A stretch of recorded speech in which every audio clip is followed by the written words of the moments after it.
What's up guys, it's Nogo here, and your eyes don't deceive you. You can call it a Christmas miracle, but I'm finally on a new slot. So if you guys didn't know, my old slot, the Nogo DC, the Blind Service Experience one, reached age 100 very recently, and when you've been playing a slot since basically age 17 all the way to age 100, it kind of calls for, maybe you gotta make a new build to update with all the new cards that got released and all of that.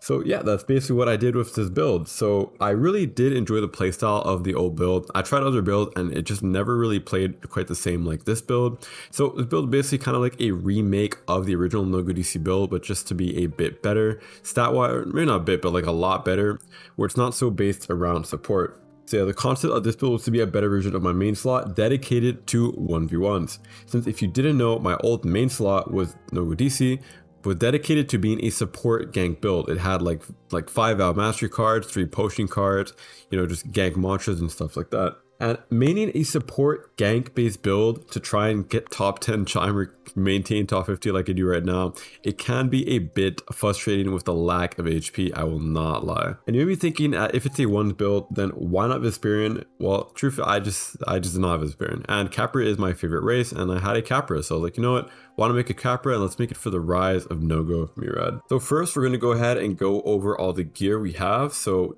everything here is God roll, except for the silver 6 technically. So you can see my LFT here. It doesn't do a lot of damage, but that's just kind of how it is. I do not have any proficiency on the build. 6 vitality, 6 addition always.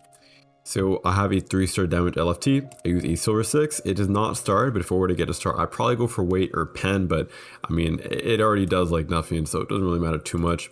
Have a Neve worksheet because I use Way of Neve, the Way of Neve Fista, this one. I have a God Roll Delver Duster with HP and Fizz, God Roll Moonlit Earrings, God Roll Blindfold with the most Acer possible, God Roll Ken Helmet. You can technically get a better version with a Gladiator Helmet if you want, plus 1 more HP, but sadly I cannot find that, so we're gonna have to settle with a Con Helmet. Have God Roll Mercenary Boots, have a God Roll Light Eater, God Roll Conga, God Roll Akira, God Roll Windmill, and a God Roll Confessor's Charm. And you'll see that in all of my stats, I spec'd the most into HP and then resistance as much as I could, because HP was a universal type of resistance against both elements and physical attacks. While physical didn't work very well against a 2-man base build, which is kind of what you're seeing a lot now with all these champion sword, these mage type builds. And I also went for as much posture as possible, which is why so many of my rings have a lot of posture and very little HP. And I also use a Delver Duster, this one right here, and Mercenary Boots, because they both give me a talent which will help me afford more talents for other useful things that can make my build a bit better. Also for the armor enchants, I'm going to use Multiplicity because it's just kind of free chance to take no damage at all. It's pretty nice. I use Viscosity. It's kind of like a choice band, or I think it's like choice scarf, where I have a second chance at life because I can only get knocked at, I believe, 2%. So 1 spit, boom, another chance at life. And I actually use Bounce now because with all the fisties running around, Bounce is going to help a lot to get them off me so I don't take so much damage to combos. You can see in my summary stats right here, I have currently 42 posture and only 509 HP, but I have 41.2 physical armor. So yes, I could increase my HP by probably around 30 to 40 HP, but I would end up losing around 8 posture, and in this posture meta, where the items running Burning Servant and Faint into Strong Left, you really want to have a lot of posture, and it especially pairs very well with my Exhaustion Strike. I mean, I could tank a lot of posture and then just one-shot their posture. We're gonna get more into the mantras a bit later. Now for the talents, I'm going to go over the talents in a bit, but I'm going to go over some new additions compared to the old build that the old build could not get. So on my new build, I now have the talent Shieldbreaker, which gives me more posture damage overall, since a lot of my attacks are, well, blunt based, especially the LFTM ones, and just gives me, more posture, because I also managed to get Unwavering Resolve as well. My old build did not have this card.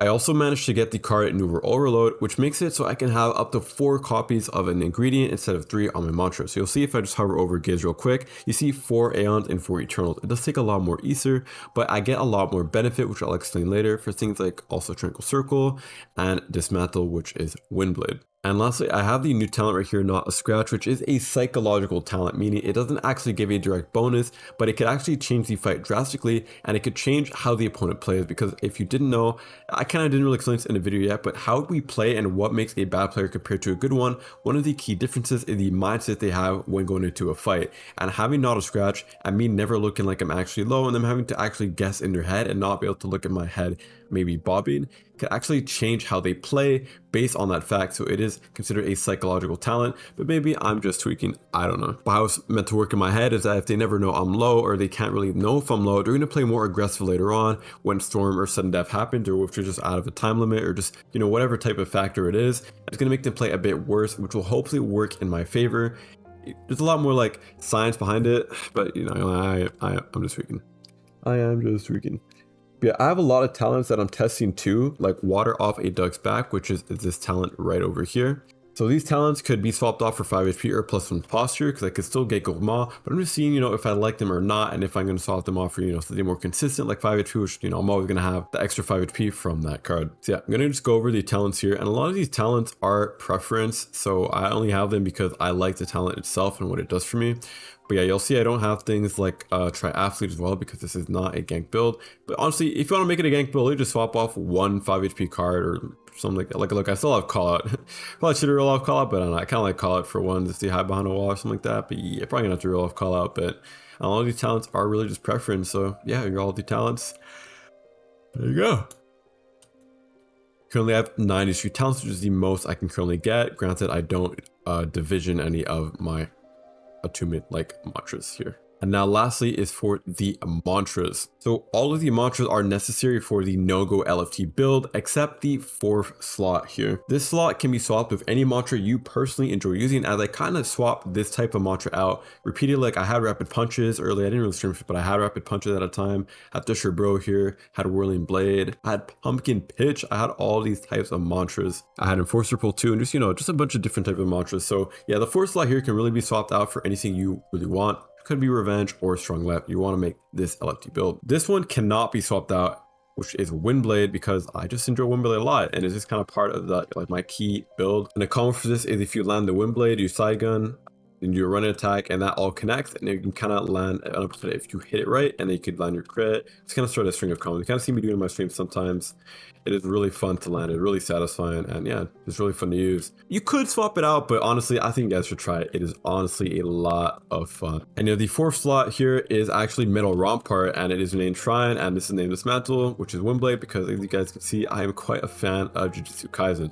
Yeah, just kind of name it like that for fun, so they don't, you know, I don't know, Metal Rampart, you know what I'm saying? Like, it just kind of got that ring to it. Now to go over each mantra itself and what I use on them. So the first we're gonna look at Prediction. So Prediction is basically a fun boundless counter move, and I use it with a blue gem. Sightless Beam is very good if you know their high posture. You can go in with something like an Artist Scream, and then you could slide into using Sightless like that. If you want to know how I did that, I have a video on that. It's basically my Conga Deadlift video, but you just slide, walk past, and you can use with a lot of different mantras. Kind of broken. So Sightless Beam, we're going to run a Bloodless as well. It doesn't heal as much as before the Bloodless update, but it still heals quite a bit. I think it's like 10, or maybe it's like 7% the full thing lands. It's quite a large amount. I think it's like 5% though, to be honest. Exhaustion Strike is my posture break. Then I run this with a Blessed Gem. It is a very, very good move. Every willpower build, or honestly most builds should definitely have a move like this. Very easy to land to. Dismantle is really fun to use, and this is Windblade. So the Windblade mantra. I kind of show how I did it. Do that. Super satisfying to land if it does all connect. And it does connect pretty often if you can catch them off guard. You're gonna want to use this with max shards to have the fastest speed possible, and a Wayward Gem. So you can actually connect when the side gun hits and go in with the run and attack. Tranquil Circle is for peace against guild users, and you want to use this with max Glassstone for the largest size possible. You can't see the size here. Kind of hard to see, like I can't really compare it, but it is pretty huge compared to no Glassstones at all. So you see I have 4/4 because of Neural Overload. And you're going to use a Magnet Spark so it follows you, and you're going to use a blue gem because there's no other gem that actually works. And I'm going to have a dash as well for burst mobility, use it with a blue gem. And then you can use the Spring Spark version. I personally don't like the Spring Spark version. I like to have a lot more burst mobility, so I personally use just the normal dash. You're going to have a Reinforce for the healing, just run with a blue gem, and you're going to have Gaze for the slowness and passive speed boost for yourself. And you want to use it with max lock, so you don't have to cast it once every minute and 10 seconds, and 4 Vibra gems for the max amount of stun, if that is true or not. I'm not actually fully sure on that. Going to use a wind gem for the speed boost for yourself. Now for the bells that I use on the build, I currently use a corrupt version of Payback Instant Variant, which I think is one of the best combat bells out right now, and it's just really fun to use. It actually is a net negative though using a corrupt Payback, because I actually end up losing HP for using my bell. Even if I do heal from it, I always lose that on HP.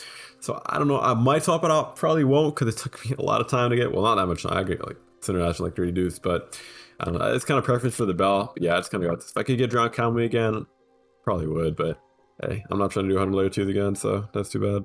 And for the LFT, you're going to use Way of Neve and only Way of Neve because the new crits are kind of hard to get on Legion, but on Neve, if they even parry, block, or dodge your crit, you still progress through the crits, so it's really nice to have. And the new LFT crits are absolutely insanely busted right now. They're crazy good, so definitely gonna want to use Neve. Also, you're gonna want to be using golden bullets because, you know, Silver Slick doesn't do a lot of damage anyway, so gold bullets, so you just shoot it a bit faster.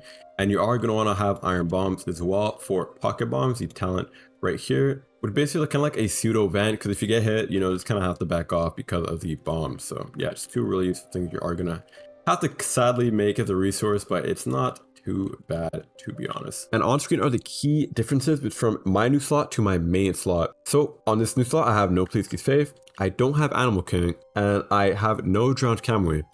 Now on my new slot, I have a lot more posture, more health and resistance, I have corrupted payback, and I have more damage and stronger mantras. So yeah, it is just a net positive. Animal King, you know, it is what it is. Drowned Kamui I could still get, but the one thing is Please Keep Faith. So fighting flame users will actually be a lot hard, well, not a lot, but it will be harder than on my previous build, because Please Keep Faith has helped me quite a large amount, making me take probably a bar or 2 bars less fighting flame users. I'm not even trolling.